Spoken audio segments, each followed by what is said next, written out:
Hi guys, Maria here from Maria Unleashed. Welcome back to the podcast.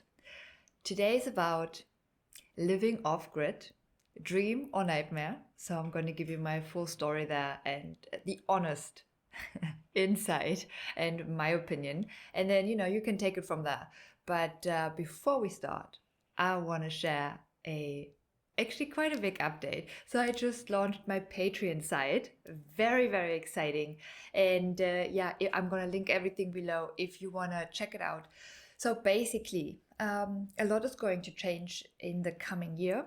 And I talked about that in my last German episode.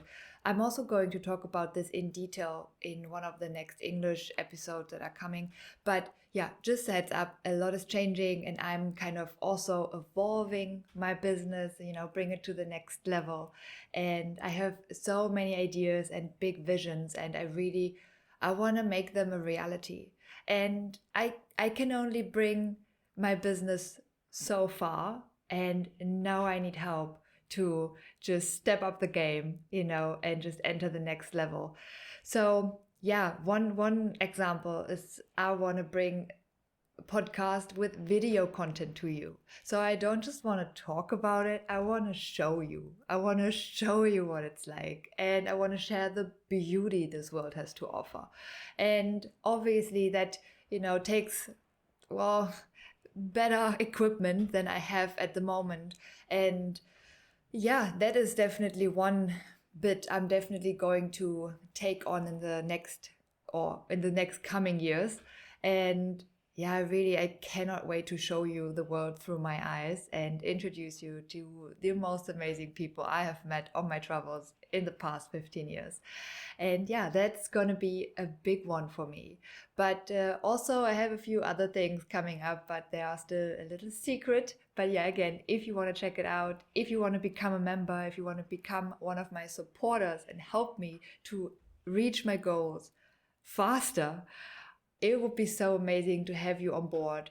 And it also comes with a lot of bonus material for you, more behind the scenes, and just, special community deals, which I will only share on Patreon.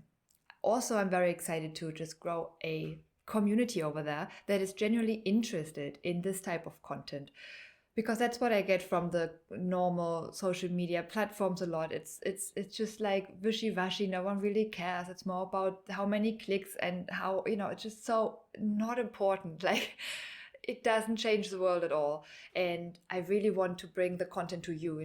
If that's for you, I want to be honest about you. I want to just take you behind the scenes from not just my personal recommendations, but also what do the scientist experts say? What do I know from running a business? What is the situation with the labs and what are the regulations there and how are they fooling and stuff like that? So it's a lot to discover. And obviously that not everyone wants to hear that. It's a bit like what we are talking about in this podcast episode. It's about, is it a reality or is it just a little fairy dust? Is it actually the reality? Most people want to be lied to. They want to believe the lie. But there are people who actually want the truth and who are actually out there looking for content to how to upgrade their lifestyle, how to live a healthy life, but not just on paper or in some fairy tale magic world, but in reality. So, and if you are into that and if you agree with me on that, then that's definitely for you. You can even join just as a free member. The paid membership starts at $3. I mean, that's like less than the bus fare, So, and from there, it just, look at it. So I have certain tier levels. And so again, the minimum was $3. And then I have one for $9.99 and $15.99. So head over, check it out if you like. And I will also explain what every tier level contains and what your support enables me to do. So now that was that.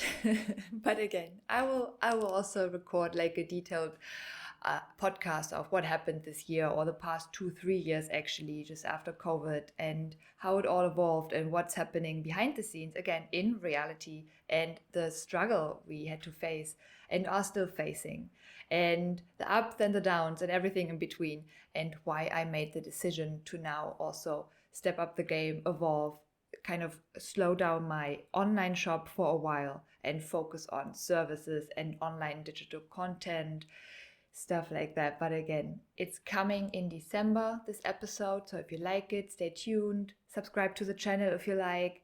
And now let's start with the episode.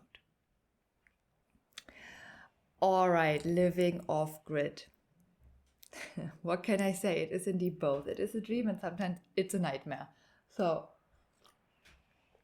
I'm just having a little tea. Okay, so basically I've been I lived with people off grid in the rainforest. I lived off grid in the middle of nowhere in Spain. And I've also I haven't lived there, but I visited a lot of remote places with my old job in South Africa. So it always depends what you want and where you're coming from. So after COVID, honestly, I was so glad to go back to my friends on the farm, and that was in Mallorca. So that was the center of Mallorca, and they built this beautiful paradise. And it was just such a blessing to be there away from people and to just really live in your own little bubble, right? And that felt good and great and nice. Also, I went there to learn Spanish. So that was always my goal. And I tried to, how, with the budget I have, with the job I have, how can I make that possible? How can I make it possible now? And that's when I decided to just ask around and offer my help. So, help for accommodation and food. So I ask around. Again, there are so many people with a huge property, and a huge property means a lot of work. So they are always happy to have helping hands. And because they are off grid and always live, just off the everything they grow, for them it's an awesome deal, because they don't have to go shopping and feed another mouth. It's literally everything we eat came from the farm. So for them, it's like, it's epic, it's amazing. And again, for me as well, because I learned a lot, and also I learned the language with them. So yeah, it was a great deal. But again, because of that, I really wanted to make sure before I moved to Mallorca, I wanted to make sure to really get to know the island, and not just in summer or not just in winter, but throughout the year. So I did that. And yeah, that's basically like just one example. I'm going to bring another one that was in the rainforest. So, complete different climate and landscape, but also same story. But now in Mallorca, what I really liked, and that was important, because these guys, first of all, when I arrived, they've been living there for like almost 40 years now. So when they bought it, there was nothing. Everything they built with their own hands. From their house they live in, like the garage, everything, the little casita next door, and everything is like handmade, which was possible back in the day. Nowadays, in Spain and the Spanish islands, it's not allowed anymore. So that would actually be illegal. And people, the government is very strict about it these days. And yeah, they sent over helicopters to film, take photos, and these guys actually rock up and say, like, it didn't happen to us, but to one of the neighbor farms, and they just built literally, there was a joke. There was literally just like a 4 poles and a little bit of fabric on top, just for the summer, to shield the cars a little bit from the sun. So I kid you not, that was like this handmade little thing you can easily just take down. And they came and they actually charged them, I don't know, 600 or 900 euro, and they had to take it down immediately. And I was like, oh, you guys, are you serious right now? There are so many other issues going on the island, and really, we are focusing on that right now? But all right. So yeah, that kind of stuff is important to know, because most people come to Mallorca, or everywhere really, but the most recent one for me was Mallorca. And they come and they have no idea what's actually legal and what's not. And yeah, that leads to a lot of drama, actually. And also they became a lot stricter. So, 10, 20 years ago, you had a little bit of flexibility. And I totally understand that the government says, hey, sorry, we want this island to be this island and to stay this island and to look a certain way and to just really incorporate the culture. because it's a very international island. And if now everyone comes and wants it to be like in Germany and in England and I don't know, in France, and you kind of lose your own identity as a country. So I totally get that, or as an island. So, all good, fair and square, I get it. But then it kind of became so strict that you were literally not allowed to do anything anymore. And I'm like, what's going on? Even tiny houses are not allowed. Stuff like that. You're not allowed to have a what's that called? Like your own water on the farm. What's that called? I don't know. Hang on one second. A dwell. Yes, a dwell. That's it. So you're not allowed to have that anymore either. So you actually need to find a place that already has one that's still functioning. And if your place, if you have a farm or even just a piece of, plot of land, and you want to live on it and you want it to be, I don't know, let's say you just want to plant your own, like a little garden with like vegetables or what, or even a few fruit trees, you need to water them. And if you don't have a dwell, I would not recommend you go for it, because the amount of water you need in the summer, and summer lasts long these days, it ruins you. It really does. So I've spent a lot of time with different farmers actually, and different also people who just live there, and I happen to meet them, and then so I will take you there as well, and the different, like the comparison, because this family I stayed with was just a private family, and they had their private farm, and they just decided to live from their own food and land, basically. I also stayed with another family who was running an organic farm, but they are selling commercially. And that now is also a complete other story, which I will tell you about. But for now, I want to just focus on what it's like to actually live there, you as a private personal, person, to just, okay, I want to buy land, I want to live off grid, what is going on? And so the water is a big one. You want to have at least access to your own electricity. And back in the day, I only want solar powered electricity, or my own electricity. I want my own water. The guys I lived with, they actually made their water from rainwater, and they also had a dwell. So they had both. They had the water, the dwell. Water was for watering the plant, and then the rainwater was for just like cooking and drinking. And I know it sounds probably weird, and I didn't know that until they told me. And in the beginning, I told you I didn't speak any Spanish, so I was like, no, that can't be right. They probably, I didn't get that right. But I did. In the end, we figured out it was indeed rainwater, and I'm like, oh wow, it's incredible, and the water tastes so much better than the water coming out from the tap. So very interesting. However, so you do want to make sure to have your own water, you have your own electricity. But what also happens is, so when I first met them, there was, like in summer again, no problem. You have sun throughout the day, every day. So you have all the electricity you need. You can run the washing machine on it, like, everything that uses more power, you can actually use without worrying about it. That changes in winter, and I had no idea, really. Oh, same goes for the warm water, right? In winter, it's still beautiful, Mallorca, but there are rainy days, and then sometimes there comes, a weather front that is, let's say, a week or 2 weeks of just rain, and which is nice, it's winter, and yes, it rains in winter, it's awesome. So the land really needs the water, but that also means you don't have enough sun to actually keep your, daily business going, so to speak. So you can do small stuff with the light you receive, but you can't run the washing machine. Just an example. And that was when I realized, okay, well, that is actually a problem now for me. That would actually, that for me is a deal breaker. Because here's the thing, like, again, in the city, you just go to the washing machine and switch it on, you program it, start at that hour, tuck, no problem. And usually you have a dryer, stuff like that. So on the farm, we didn't have that. You usually also don't need a dryer, because you just hang it outside and it's dry in no time.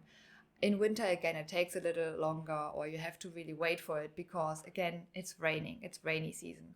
And now we are on the mainland in Spain, and it's the same. Like right now, I would actually love to have a dryer because sometimes it can be really tricky to just find a good spot to wash your clothes, but then also have enough time to dry it.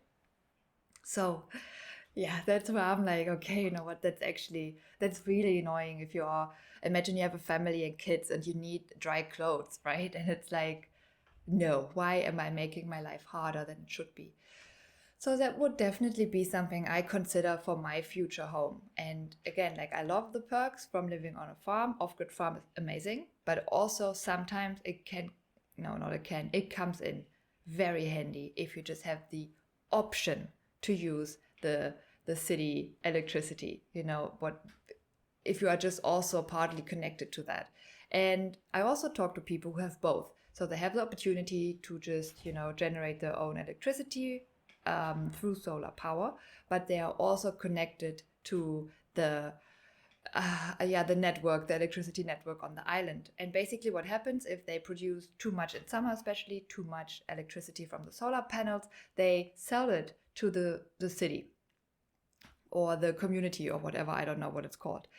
And if they, let's say in winter, if they need more than they can generate, they can then use the island's network of electricity, if that makes sense. And I asked him, like, is that more expensive than that? And he's like, no, actually it's fine, because again, that's just a backup plan, and we use so little and then we sell it back. So it basically also, you outbalance it, and it's in the end not so much more expensive. Like he said, it's definitely less expensive than the expenses they had when they lived in the city. And now it's just for them a nice backup plan to have both. So you have actually options, especially in winter. And honestly, now I agree with him, because I wanted to really make up my own mind first, and I wanted to experience it, but for real experience it. Not just I hear people talk about it. I want to know what it's like. And I want to also, just experience what it is actually like, and how, like, for real. And also how is it going with my job, because obviously I work like remote, and I only have my laptop charging, like laptops and cell phones and all of that is not a problem. Like even with the winter sun coming in, that's not a problem. But let's say powering, like have a stable internet connection, or run like a proper computer on it, can be a problem. And obviously that's annoying, because if I can't work, that's very stressful, because my work, the income, um, makes it possible to live there. So I cannot do one or the other. And I've also along the way got introduced to very nice tools as well. Like it's almost like it looks like almost like a small suitcase, I would say. And you can unfold this little suitcase, and out comes like flexible solar panels, and they have different outlets, so you can just plug in your whatever hair dryer if you want. So there are some options if you're flexible, but again, it can be tricky in winter. And for that matter, I would definitely say I want to have the option. Like, I need my business to run smoothly, and I am an online business, so I need the internet connection, I need electricity, and not like crazy, but a stable connection would be nice. And for the time of winter, or for the few weeks where we don't get sun, it's nice to have the backup plan, for sure. And that's something I would definitely keep in mind. I can give you another example from the farm. So my I always say, I say my host, like, but she's like, she always became my Spanish mama. So my host, she also ran an Airbnb on her farm, because the kids were all grown and out, and they had more space than they needed, and they decided to just convert one room into a little separate area, just very small but very cozy, very cute. They built a little fireplace. They made this one room, because it was quite high ceiling, so they converted it into 2 levels. So one top level where the bed was, and then beneath was a little bathroom, and then you had a little just a little hangout lounge, I would say, and this very small open kitchen, everything in one. But again, very small but very cozy, very, very cool. And then they also made it a different entrance, so it was attached to the house, but still separate. And they also got their own little backyard, which was, very private. So everyone knew, hey, cool, that is for the guests now and stuff. So that was also very cool to see. And yeah, because I obviously, when I stayed with them, and I stayed with them over a few years, like whenever I could, a few months. So let's say I would come in April, and then the next chance I get, because in summer it's usually very quiet, my online shop, so I would come in July and August, which are hectic months in Mallorca. And then I also wanted to stay for October, November, so every time, whenever I could, I would ask, hey, can I come back? And they were always happy to have me back. And that's how I really managed over the years to really got to know the island, and also the seasons and what it's like. So yeah, she ran this Airbnb, and of course that's also her extra income. And yeah, you guessed it, without a washing machine, that becomes very tricky. And then obviously, if you have this business, and where, the guests that are paying guests, so you do want to make sure everything is ready, you have everything cleaned, of course, important. So, but then suddenly you also have your family, and they also want to wash, but then you only have one day with, like, I don't know, maybe 3 or 4 hours, if you're lucky, 3 or 4 hours of sunshine. So, and that becomes very stressful, because everyone needs to wash and needs to do, clean stuff. And especially on a farm, everything gets very dirty, and you feel like a little piggy at some point. It's just not, it's so uncomfortable. It's like, oh my God, I just want to clean my clothes now, please, right? Easy. Like, you don't even think about it when you live in the city. Yeah, and suddenly that became a big issue. And I'm like, oh, no. Like, sorry, that's just, no. Why would I make my life so complicated, if it doesn't have to be? So yeah, if you are running this type of business, also keep that in mind. Because trust me, it seems like, oh no, I can handle it. Yeah, but if you have to handle it constantly and during the entire winter season, it gets very annoying. And then do you want to do that for the next 5 or 10 years? I don't know. That's what I mean. Like, everyone has to make that decision for themselves. But yeah, for me, it was pretty clear, no. As much as I love this off-grid, and as much as I love the just being independent, I love it. But no, at some point, it's just like, no.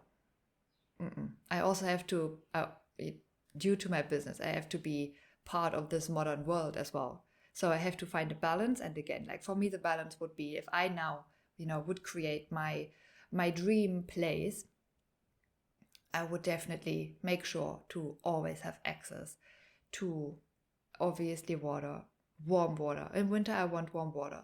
That was another issue there. So I also want electricity, and that kind of stuff. And I don't want to set up, let's say, online live classes and then just cross my fingers that on these days it's going to be a sunny day. No. So, for me, that would be way too stressful. So no, thanks. I'm just going to go with both. I'm going to have solar, and I'm going to be connected to the city network as well. So yeah, again, that would be me right now.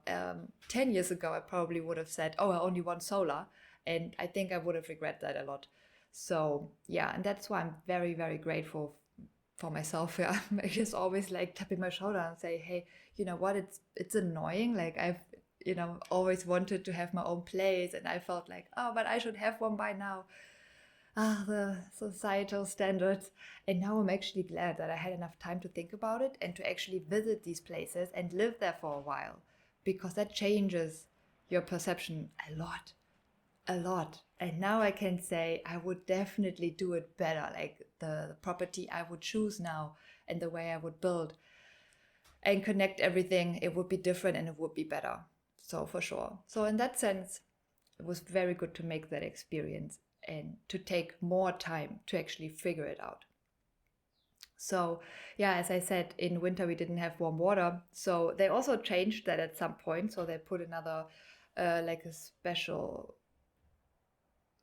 installation on top of the roof. So you see that a lot actually in Mallorca. Mallorca, but here the mainland as well. Like, loads of people have that on their roof, like this water tank and a solar panel. And that was actually strong enough. So we always had warm water in winter, but it wasn't always a given. Like, again, before they had that, they only had maybe warm water if it was a sunny day. That's what I'm saying. Like, at some point it's like, okay, do I really want to make that sacrifice or not? And then in the end, why, it's okay to have a warm shower and to enjoy a warm shower, even in winter. So at least that was for me, like I was very grateful to have warm water in winter. So yeah, that's just for that, okay? And then these guys, they were in their 60s when I met them. And I mean, what they are doing now, again, like the Airbnb became their business. And then also you have to take into consideration, I mean, they made,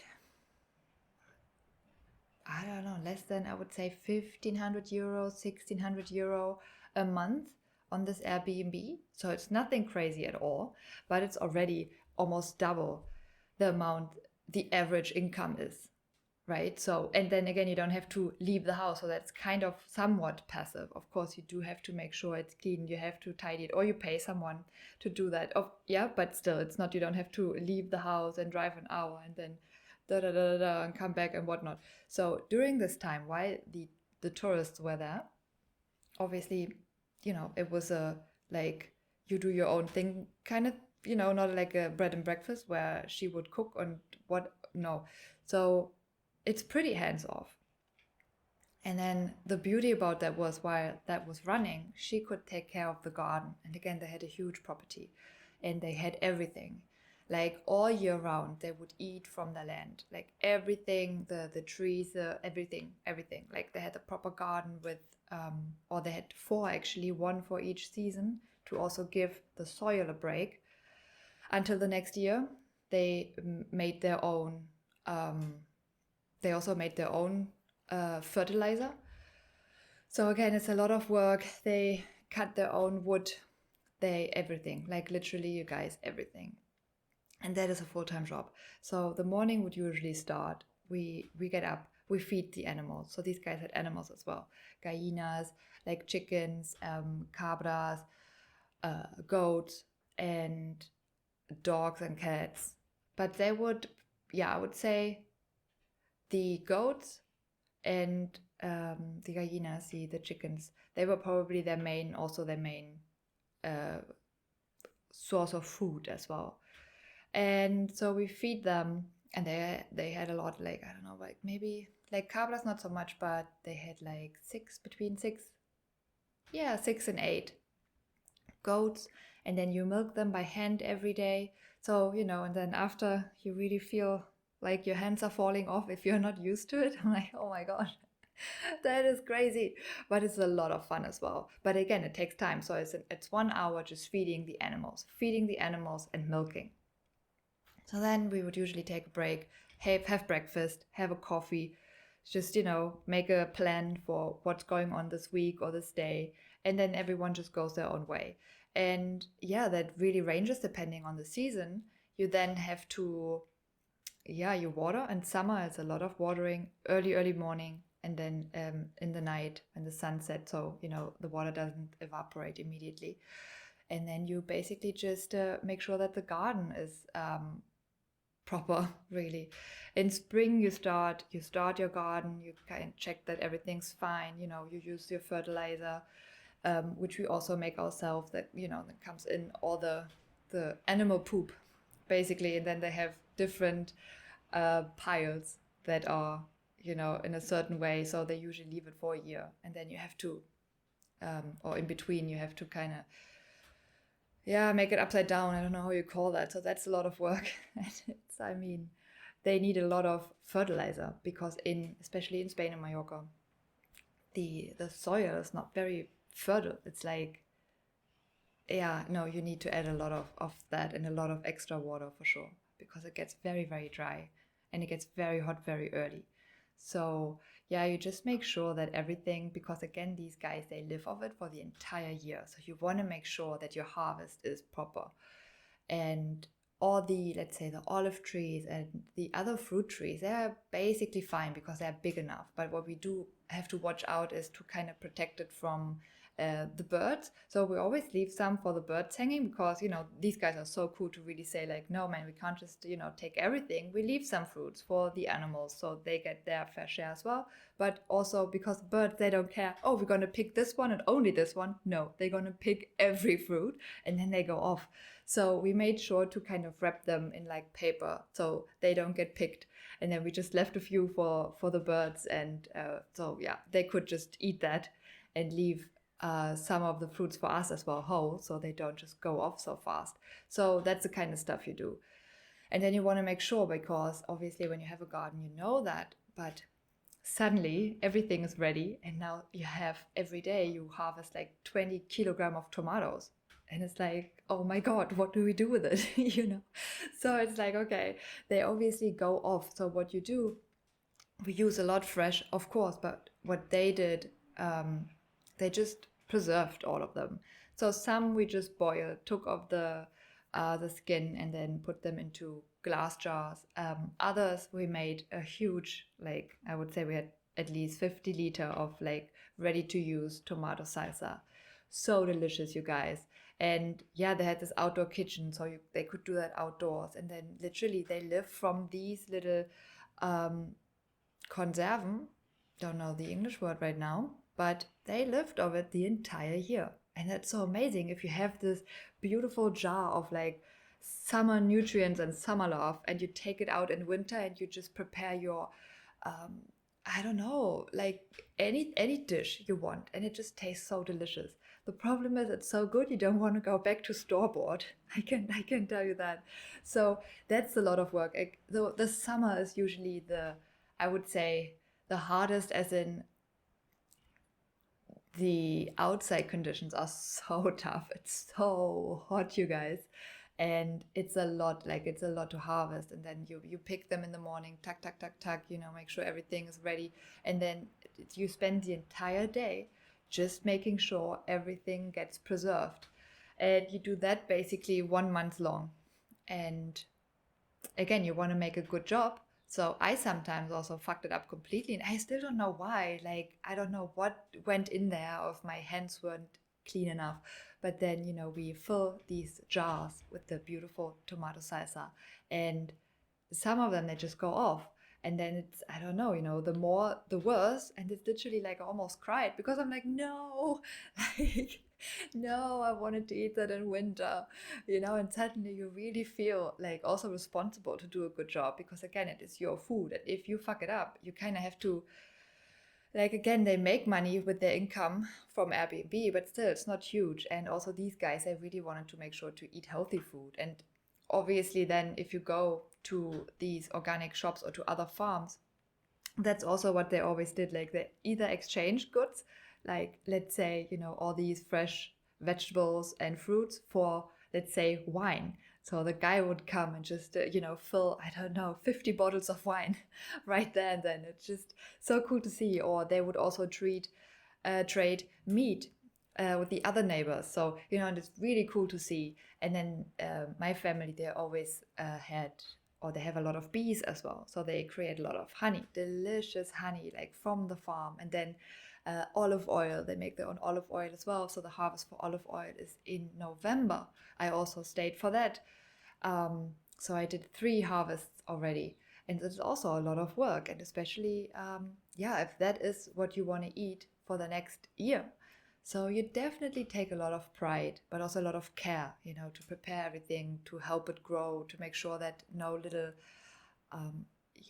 sometimes you have pests come and just really destroy the harvest. I mean, that's heartbreaking to see, all this time and effort you put in the entire year of preparation and, getting it all ready. And then it's just sometimes a life that happens. Or let's say weather issues, like in the other farm in the rainforest, they had the hurricane season, and suddenly everything is destroyed, and you have to wait sometimes 4 years until you can grow coffee again and stuff like that. And you realize, wow, how much work. And obviously you appreciate everything you eat so much more. And also that's why I also got a better understanding of what products are supposed to cost and why they cost that much. And then these guys, again, it's just like a private farm, but now I've also visited the commercial farm, and you really get an understanding of what's going on. And I'm very, like, I really want to also record that part where I spend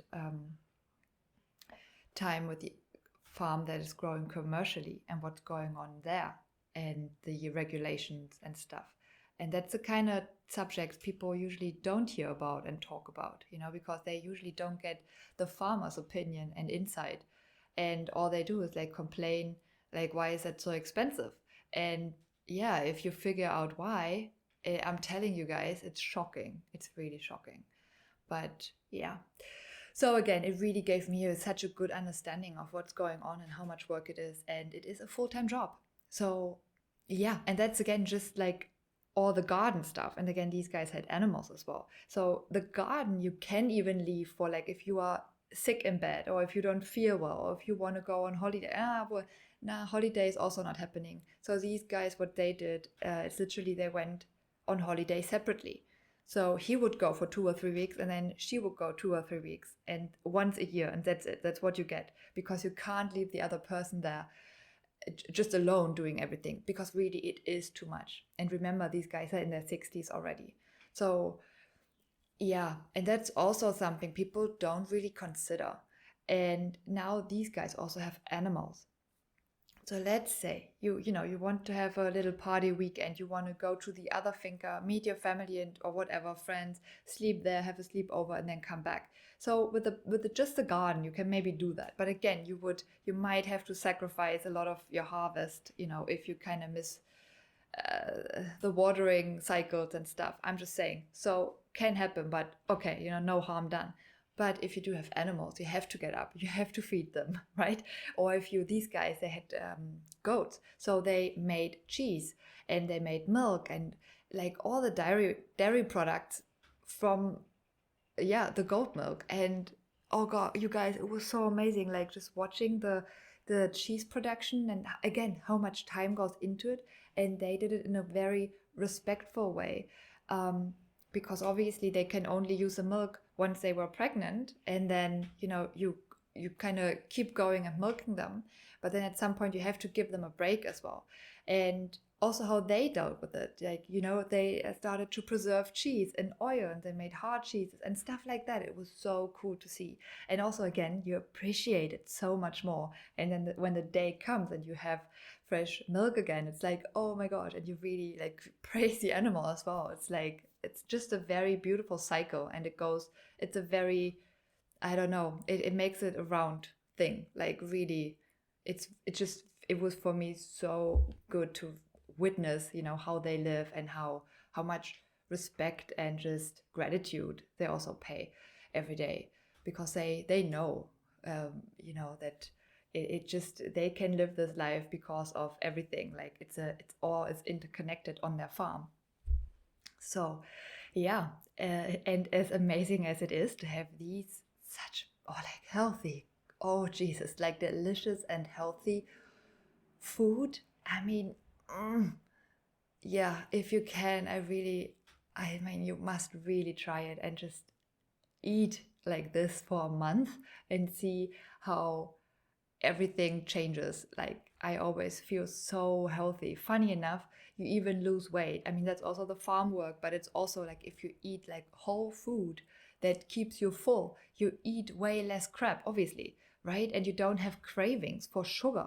So it's just so insane to see, and to see also my skin, how healthy it gets, the hair, the nails so strong, and just it's insane. And just after a month, it's really crazy.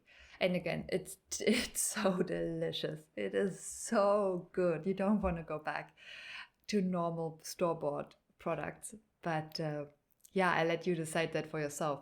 However, this is a beautiful side about it, but it's the work you have to put in. And again, like it doesn't matter that you had a party yesterday or that you are tired or want a break. It doesn't matter. If you want to have food for the entire next year, you have to get up in the morning and you have to get the job done. If you feel like it or not, it doesn't matter. And that is tough. you guys, it is tough. And it doesn't, sometimes the weather is just horrific. So it's either so freaking hot, but for me, even worse, was the rain coming in. It's suddenly cold, everything is muddy, and you have to, the way these guys lived, they left everything pretty natural, so they didn't have a lot of paved street, which is nice. Like, I love it, because the paved street would make it even hotter in summer. But that also means with the rain coming in winter, you literally create little streams, like little rivers. And that was sometimes so annoying, because everything's always wet and muddy, and just it's I don't know, not very great, to be honest. And then, again, as I said, like, you're so dirty, you come back, and then if you can't even wash your clothes, it's like, oh my gosh, are you serious right now? So yeah, it's just it's tough. So for me, the rainy, cold days are actually worse than just the very hot summer days. But yeah, it's definitely, you have to take it. You have to, appreciate the amazing days and all the ups this life brings. But you definitely also have to be willing to sign up for the bad days. Or I'm not even saying bad day, but the tough days. Those that are really, like, painful. And you are like, why am I doing this? It is a balance. So you cannot just cookie pick and say, oh, I'm only signing up for the good days. No. And that's what most people do. And that's what most YouTube channels show. They show you only the great days. They show you how they get up in their white floaty dress and how they pick the flowers in the garden. Trust me, that's not what they're doing. If that's really their garden, and if they are, growing this, I can assure you, to get in there, they have to get their hands dirty and their dress as well. No one on a farm will actually wear anything white when you do garden work. That's the stuff you wear for, because it's very beautiful, it's very aesthetic, and I like to look at it too. But that's not the reality. And if people look at that and only see that, and they actually believe that's the truth, I'm sorry, but I'm sorry, that's just delusional. It really is. On the other hand, I can't believe, sorry, but it's just common sense. Like, everyone has it and we should all use it, but it's just, sometimes I'm like, I don't know. Yes, the YouTube creators, they also have this responsibility of what they are showing, but in the end, they can, they can totally fool you, and it's just up to you to believe them or not. So you always have to really think for yourself. And yeah, again, common sense, like, does that make sense what they are saying right now? And then also go out and volunteer on a farm, and you will know. But most people, they don't even want to, like, they just live this fantasy, and they, are maybe in the moment just very unsatisfied and unhappy with their life, and, it's just boring, and they live in a city, and it's full of, people, and suddenly you look at this beautiful video content where it's just the farm life outside, and you have, especially in summer, and then you have these amazing homegrown fruits and whatnot, and then you can just prepare a nice little cake and a nice smoothie, and of course that's amazing, of course it looks awesome. And if the content creator also have, some ability to make it look especially nice and super aesthetic, of course they go for it. But again, like, if you are actually thinking about it, and if you are into this type of living off-grid, I cannot recommend you more to really just try it for yourself, because it's not always this. It's usually never this. Like, again, I've spent some time on off-grid farms all over the world, and I have never seen someone dressed in beautiful clothes doing garden work. No, that's the stuff you do for a nice picture, and it's fine. Again, it's beautiful content to look at, and I enjoy looking at it, but I know the background, and I know this is not the for real daily life. This is the job they have, and their job is to create beautiful video content, and that's it. It's fine, and they can do that. But again, if you actually if you believe that is the truth, then I would definitely recommend you go out and try it for yourself, even just a week. But before you purchase your farm, without even knowing what's coming your way. That's just a little glimpse, a little bit of insight of what you can actually expect for real when you live off-grid. And that's just literally a fraction of it. just a little fraction. And we had other stories happening. And again, I'm gonna, as I talk about my travels and the countries and the people and just the encounters we had, I'm gonna go back and forth, jump between stories, and I always share a little more here and there. But for now, I would say it's probably a pretty good first, glance into it, just to make sure to really get the full picture.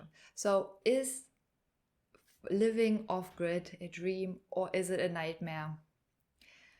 It can be both. It can be a dream. It can be a nightmare. Trust me, if shit goes down and you have a week where everything fails, and if that happens often enough, at some point you will probably agree it is a nightmare. And it also depends what you are willing to do. And if you are very good at, like a handyman, if you're good at fixing stuff, then it's going to be easier for you. Like for me, I'm not very good at it. So if I was there alone on the farm and stuff happens and breaks, honestly, I would be in big trouble.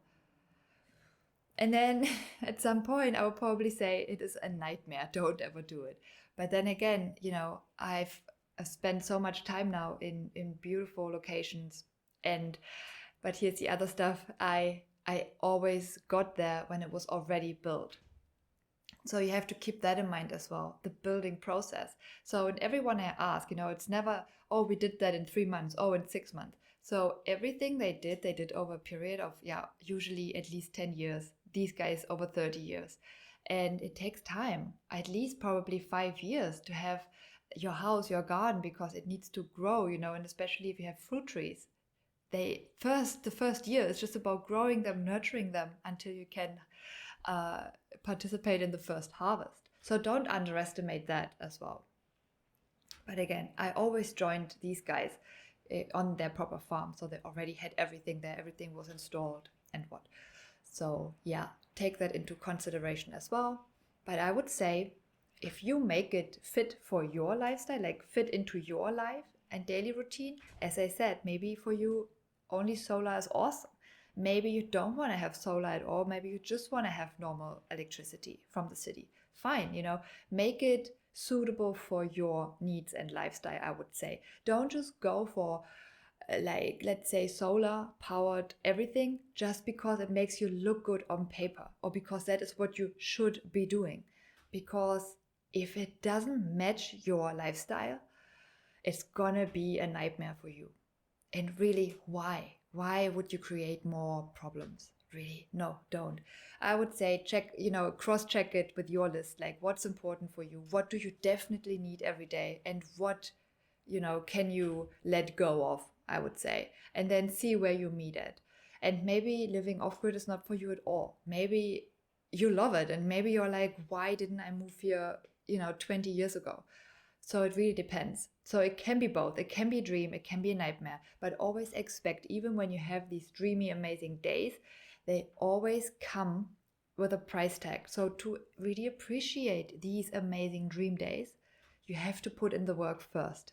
So to appreciate the harvest and the amazing groceries you have, homegrown, you have to put in the work. So there isn't just it suddenly appears and oh my gosh, it's just beautiful. No, you have to actually work for it, and you actually have to put in a lot of everything, time, love, money as well, probably. It's just, so I'm just saying, there are amazing days, and like during those days you really understand why, like you really appreciate it, and you really get like, wow, this is it, like we are so lucky to be here, what a luxury. But usually before that happens, you put in a lot of effort. And I hope it gives you a little glimpse into a life on a farm off-grid. And again, that was just a fraction. That was literally just a fraction. So you will hear me talk about it more. I will also talk about the off-grid living in the jungle, which was also such an incredible experience. Amazing. And that was also one experience that changed a lot for me. I would say this and living in South Africa, these two things that happened in my 20s actually changed my life upside down. But more on that in the following episodes. So I really hope you could take away from it what you needed to hear, wanted to hear, or maybe didn't want to hear. Sorry, I didn't want to pop the bubble, but just let's keep it real. And at least now, when you can expect it, and you can, I don't know, you can take certain preparations to avoid certain issues, and I'm just saying. So even though it's probably not what some people want to hear, but again, at least now you know, and now you can find a solution for that. And you don't have to end up in a situation where it's like a nightmare. So again, I really hope you could take something away from it. And I'm actually very excited to talk about this a little more, but again, in the next episodes. So thank you guys for watching. Watching soon, hopefully. If Patreon takes off, maybe you will watch me soon. Maybe I can finally also bring you to these places and give you some visuals. Trust me, you guys, it's so beautiful. You want to see this. So with this in mind, thank you so much. Thanks for listening. Thanks for supporting me. And I will just see you on the other side. Bye. I hope you enjoyed this week's episode and found exactly what you needed from it. If you would like to support my mission, don't forget to follow the podcast and leave a 5-star review. I appreciate your guys' support massively. For more, head over to my website at greenplanetcosmetics.com, where you will find free content, my online workshops, and of course, my signature expert class.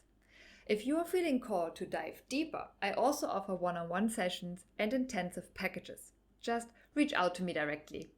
And last but not least, if you have any further questions, business or lifestyle related, or if you would like to hear more about my story, don't hesitate to ask.